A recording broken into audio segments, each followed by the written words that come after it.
คราวนี้เราเคยอยู่ที่วัดลิ้นอึ่งอยู่ด้านนังมาเบิ่ง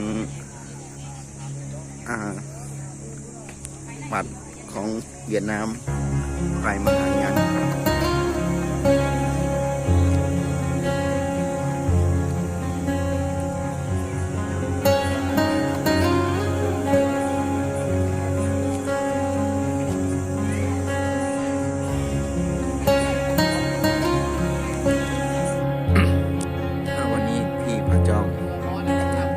เจริญสุขเจริญพรน้องญาติโยม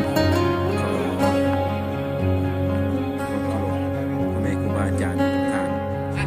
ในวันนี้ก็เป็นวันที่ไว้ก็ได้มาฮอดถึงพระจอมที่เรียบร้อยแล้วมาเบิ่ง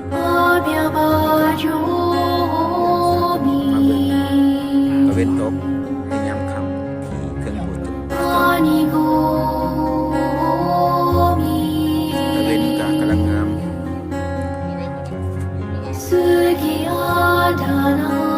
ตะเวนกำลังตก